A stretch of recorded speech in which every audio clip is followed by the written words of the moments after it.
Hey, welcome back to How to Barbecue Right. I'm Malcolm Reed.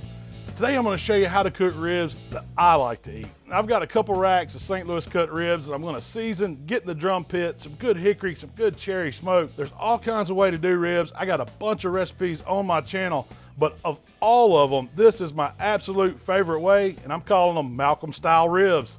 Let's get to cooking. So I had these St. Louis cut ribs in the freezer, and I took them out yesterday, put them in the fridge, and just let them thaw out overnight. Took them out of the cryovac this morning, blotted some excess moisture off. Now we're gonna get them prepped up, ready for the pit. And the first thing I'm gonna do is use a paper towel and pull this membrane off the back. It's real easy to do. That paper towel helps you to grip it. And if it tears on you, don't worry about it. We're eating these ribs. It's sitting, it isn't real serious that you get it all, but you just wanna get the majority of it. Now, a lot of times the ribs will be fatty and they'll have a little excess fat on them that you wanna take off. A little bit of flat meat here. I usually go ahead and knock that off. If there's anything kind of hanging on the edges, it's gonna cook a little bit more done than you want, I'll go ahead and just square it off. But, the back of these, if there's some excess fat, you can take it off. I'm not gonna get crazy with them though, because I want some of that fat to cook. I like the fat. That side's pretty good. We'll look at the top side, the meat side. I don't see a whole lot. We've got a little bit of extra fat down in here that we can knock down just a little bit. It'll make it get a little bit more bark on it, get a little bit of that surface area exposed. But like I said, I like some of that fat, so I'm gonna leave some of it. That's about all I'm gonna do to this rack. Pull the other one over here, get a fresh paper towel. We're gonna do the same thing. Just go to one of the bigger ends by the wide bones, pull it from the corner, and just slowly work your way across the slab. It's kind of thin on this end. I know that's gonna overcook, so I'm just gonna square it off. Flap's not bad on this one, so I'm gonna leave that. There's not much fat on this end. I might knock just a little off here. That's it for the trim. I didn't get super aggressive. These are big, meaty ribs. That's all I'm gonna do to them. Now we're ready to get some seasoning on them. The first thing when I'm eating ribs, I want some savoriness. Salt, pepper, garlic, those are the notes that I think of. All that's in my AP seasoning. Heck, I've even just used salt, pepper, and garlic a little at a time. But I'm just gonna go, nice light coat on the backside, flip them over. Same thing on the meat side. Just want that salt, pepper, and garlic to come through.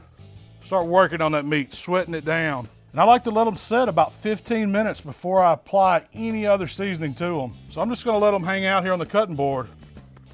Pat it in a little bit, time at 15 minutes, we'll come back, finish the seasoning.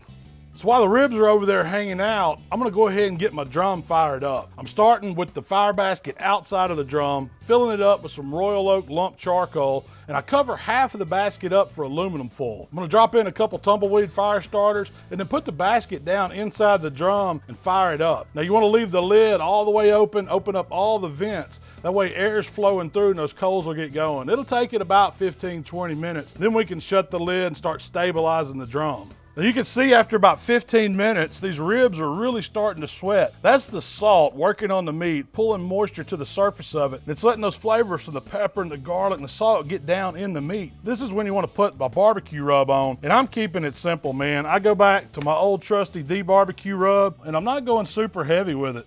I want those flavors, some of the sugar, some of the peppers, the paprika, the chili powder, all that to come through in these ribs.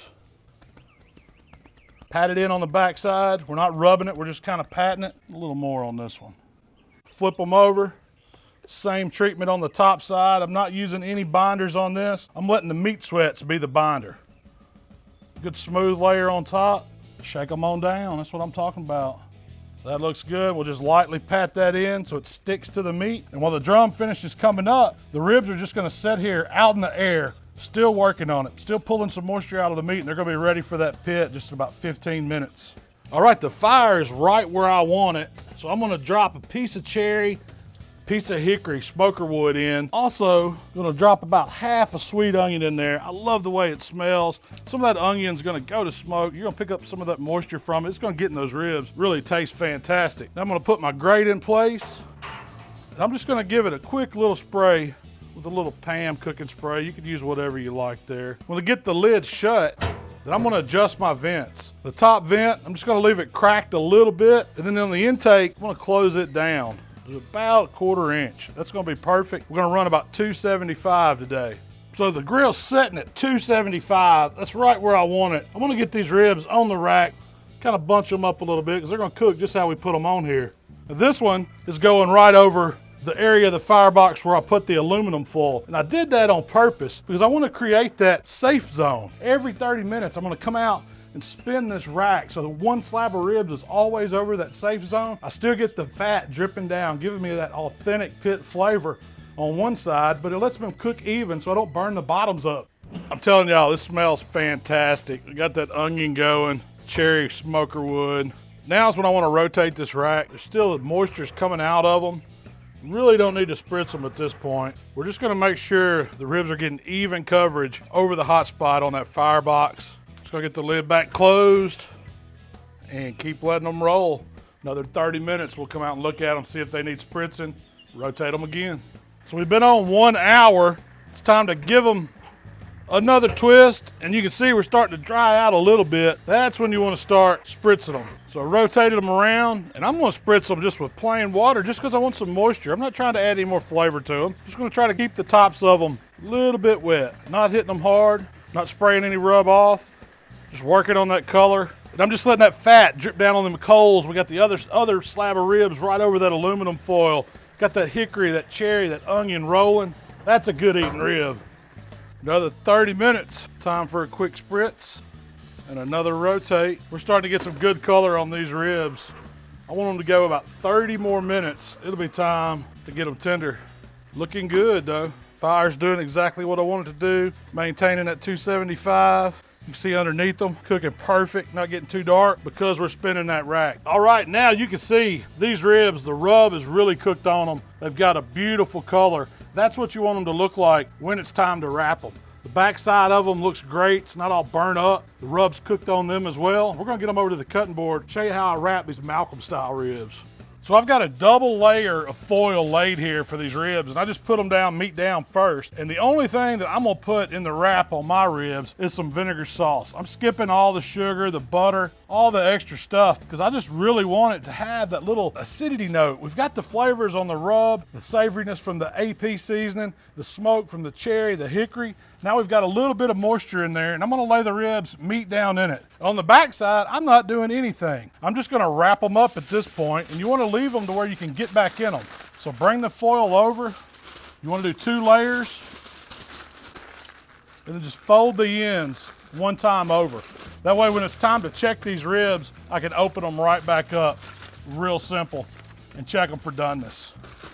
Same thing on the next slab, just a little bit of vinegar sauce right down the middle. And look how beautiful those ribs are already. The rubs set in on them. Flip them over on it. Super simple way to wrap ribs. We're ready to put them back on the pit. Now for these, instead of putting them over the hot side, I'm gonna put both racks over the foil side, and I'm just gonna stack them. We're gonna rotate this out as we cook them. It's gonna take about an hour, hour and a half to get these ribs tender. Every 30 minutes, I'm gonna come back and move the bottom one up, top one down, leave them off the fire. Still running 275. You don't need any more smoke at this point. We've got everything we want from that smoker wood. All right, it's been 30 minutes. It's time to rotate these ribs. I'm just gonna move one slab over, put it right on top, and move them both back. Still off the heat. We're getting that residual heat because we have that aluminum foil over the firebox. Another 30 minutes, I'll check them for doneness. All right, our ribs have been in the foil for about an hour. Now I wanna check them and look for doneness. And what I wanna see is some disintegration. I want that membrane to be cooked through. Just like this, you can see the bones. I know they're getting there, but I also want to feel them with my thermopin. So I'm going in, I'm wanting them to hit about 202. We're there, 201, 202. You can see that right there. That is the perfect doneness for these ribs. And I'm gonna call this first slab done, but I wanna wrap them back up and set them over to the cutting board just for a few minutes. I'm gonna check the lower slab. You can tell how they're sagging a little bit. That means that rib's tender. There's all kinds of tests, but it's always best to check with that thermopin. Now let's see what the second slab looks like. Same thing, we've got some disintegration. It's looking fantastic. Let's check it. Temperature's where I want it, 202. Hey, we're done cooking. We can close these ribs up, get them off the pit, get them back over to the cutting board. I'm gonna close the lid on that drum so the temp don't spike. We're gonna keep it rolling. We're gonna rest these ribs for just a few minutes, show you how I like to glaze them. So I'm gonna show you how I wanna finish these ribs. First, I'm gonna make some little full boat. And this is gonna make transferring them back to the grill really easy. All I've done is pulled off some aluminum foil, and I'm just gonna double it over and then fold it up to where it's almost like a little tray. I just kind of make an edge, fold it up, and then bring the corners in. still keep a lip, and then I just fold it over and kind of tuck it in to where it stays up on its own. Same thing for this side. I'm gonna fold it over and up. And I've got a full tray now that I can put these ribs in. So now our ribs have rested just about 10 minutes. That's all they need. Let them cool down, let them lock up a little bit. And I'm gonna transfer them over to our full rack. Just wanna kind of let them drain off. You can still pick them up. They're firm enough. Now look how good these ribs look. They're beautiful just like this, but I'm gonna show you how I'm gonna make a muddy rib. The sauces I'm gonna use is a 50-50 blend of my vinegar and barbecue sauce. I'm just gonna eyeball it, probably about 3/4 cup of each. Use a little basting brush to kind of stir it up. And then I wanna put a light coat on top of our ribs here. I'm not going super heavy. It's not a heavily glazed or heavily sauced rib, but it's gonna have a good texture of barbecue sauce, the tanginess of the vinegar, and I'm gonna finish it off with a little more dry rub. Kind of gets the best of both worlds. And for eating ribs, you're not gonna beat them. And now they get just a little more dry rub on top, creates that muddy texture. You're not going heavy, popping them with flavor, popping them with color. The sauce is gonna blend that rub in. They're ready to go right back on the pit. Just setting them right back on the drum. And at this point, we just need about 15 minutes, get the lid closed, and I'm gonna be ready to eat some ribs. All right, so it's been about 15 minutes. I've had these muddy ribs, Malcolm style, on here glazing. You can see the sauce is kind of tacked up, but at least some texture from the dry rub we put right on top of it. I wanna get them out, take them over to the cutting board, because I've been out here all afternoon. I'm ready to eat some ribs, the way I like them. Kind of slide it right out. Abracadabra style. These things, I know they're gonna be good. How could they be bad? Look at them. So let's cut some of these ribs up, because I'm ready to try them. What I'm gonna do is flip them over. Makes it easier to cut. You can see they are still able to pick up. The bones hold together, but I guarantee you they are tender. Just use my knife, kind of go right down them. Easy cutting ribs, there's nothing to it. Now we're just gonna flip them back over, put them back together. Oh, you want to come apart a little bit? That's okay. That's okay. I'm still going to eat you. I see one right here with my name on it coming out. I mean, just look at that rib. That is beautiful. Smoke ring. It's juicy, packed full of flavor, muddy on top, not overly seasoned, not overly sauced. Now the moment of truth.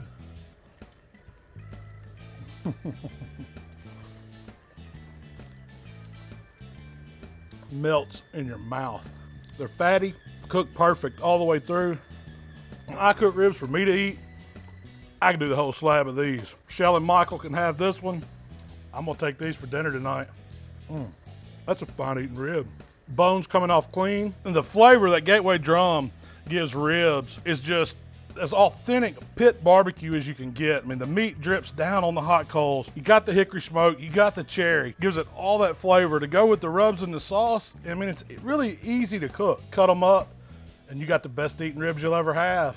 You heard it from me. Now, I've done ribs a lot of ways, but this Malcolm style rib is it's my favorite way. It just doesn't get any better. Hey, I gotta wrap this thing up today because I gotta finish this rack of ribs. If y'all like what we're doing, subscribe to the channel. You can find us on Facebook, Instagram, Twitter. Shell and I are gonna be talking about these Malcolm ribs on our weekly podcast this Friday and all kinds of other delicious stuff we've got going on.